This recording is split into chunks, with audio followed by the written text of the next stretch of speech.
most obvious differences between playing RE4 in VR and on console is the shift in perspective and interactivity. Only on Quest 2 will you be able to play RE4 from Leon's first-person perspective. And the touch controllers will allow you to interact with the world in a fundamentally new way from how it's played on console. For example, items and weapons have been re-engineered to become physical objects that players can interact with, so that you can pick up things like ammo, keys, and treasures, as well as load, aim, and fire weapons in VR.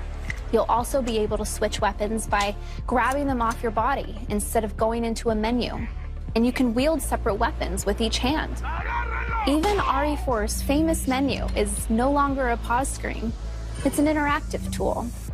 A ton of effort has gone into making weapon interactions smooth, satisfying, and responsive, including two-handed weapons like shotguns and rifles.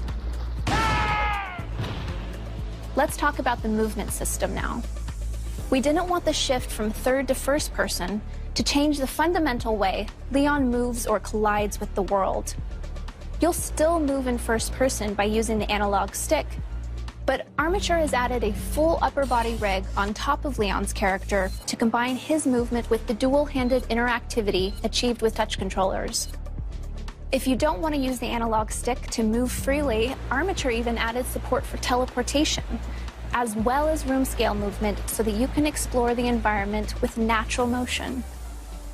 And of course, one of our top priorities is to ensure the experience is comfortably played while seated, and with a ton of comfort options at your disposal to try out. As I mentioned earlier, RE4 debuted on GameCube 16 years ago, so you might be wondering, how in the world are we bringing the core systems from the original over to Quest 2? Well, first, it takes passion. The teams at Oculus Studios, Armature, and Capcom are all longtime fans of the game who are accepting only the best results. And it takes time. We've been working on this title for a couple years now, and just carefully and reverently making changes that will make your experience feel both fresh and nostalgic. Technically speaking, Armature is using core systems from the original RE4 to drive gameplay and systems, but they've remastered art. Over 4,500 textures have either been repainted or up-resed. World geometry has been adjusted to work in stereoscopic 3D. And enemy behaviors and attacks have been balanced around the player's new perspective to increase mobility in VR. They've also improved support for running the game at a higher frame rate than the original 30 frames per second, and fixed many bugs that the 60 FPS versions of the game had. Now, while Armature has adjusted a number of things for VR, some things just haven't needed to change. Character animations have been faithfully converted to Unreal Engine 4, and remain untouched from the original source material. And all cutscenes will be presented in their original format. If you're a fan of the survival horror genre like me, you've likely played, or tried to play, a lot of scary games in VR. Now, RE4 isn't known for being the scariest in the Resident Evil franchise, but it is scarier and more suspenseful in VR thanks to spatial audio and immersive interactivity. Armature has manipulated aspects of the original RE4 audio data and have used it instead as 3D spatial sound. So when you hear noises like crows, voices, and creaks, you're going to want to turn your head to see if there's a threat.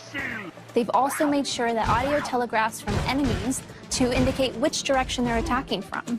So where on console you might have heard a Ganado approaching and rather calmly press buttons to reload and prepare a takedown, in VR, you're checking your ammo, you're scrambling to load a mag, and if you drop it, you're only adding to the stress and suspense of the situation by needing to physically correct your mistakes.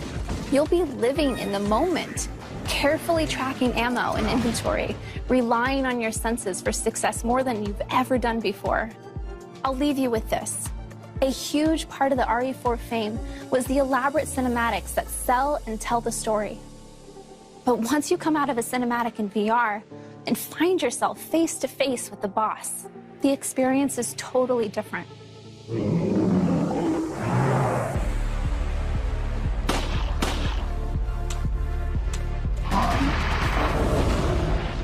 I could talk for a lot longer about this game, But we've got to move on because there is more to share today.